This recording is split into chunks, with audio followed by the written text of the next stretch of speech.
sommes le 1er novembre et la trêve hivernale commence aujourd'hui. Et pourtant, je suis frappé que la question de la pauvreté ait disparu du débat politique. Comme si le problème avait été réglé, comme si dans notre société de la performance et du paraître, nous refusions de voir, de comprendre et de nous confronter à nos fragilités collectives. La réalité, elle est là. 2000 enfants dorment dehors et près de 10 millions de Français, soit 1 Français sur 7, vivent sous le seuil de pauvreté. La pauvreté n'a pas disparu. Nous avons simplement cessé d'en parler. Mais derrière ces chiffres, il y a des vies. Il y a ceux qu'on voit dans la rue et tous ceux qu'on ne voit pas. Les travailleurs pauvres, les retraités isolés, les étudiants qui sautent des repas, les familles qui vivent dans des logements indignes. La pauvreté, c'est une somme de vulnérabilité. Elle se traduit par des renoncements aux soins, des vacances impossibles, une culture inaccessible, et elle est héréditaire. Un enfant pauvre a 2 fois plus de risques de le rester adulte. Elle est aussi géographique, s'installant partout où la République recule. L'État s'est détourné. Il parle chiffres, statistiques, gestion, quand il faudrait parler de vies humaines, de solidarité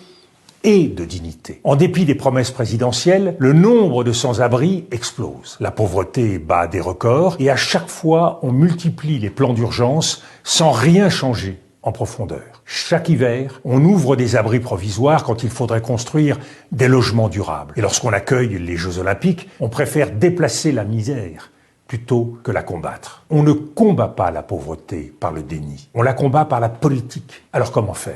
D'abord, regarder la pauvreté en face, sans peur et sans condescendance. Reconnaître celles et ceux qui la subissent comme des acteurs à part entière de notre société. Parce que la pauvreté ne se mesure pas seulement à l'absence de biens, mais aussi à l'exclusion du commun, du savoir, du beau, de la parole et de la communauté nationale. Ensuite, agir ensemble, relier les forces du pays, les associations, les services publics, les communes, les citoyens, créer des continuités, ne laisser personne tomber dans les silences et les oublis de l'administration. Agir ensemble pour protéger les plus vulnérables, les femmes seules, les familles monoparentales, les enfants pauvres, les jeunes précaires. Donner plus à ceux qui ont moins. C'est la seule égalité qui vaille. Car la réussite d'une société ne se mesure pas à son taux de croissance, à la hauteur de ses tours ou à la vitesse de son débit. L'exigence de justice commence par la dignité rendue aux plus pauvres.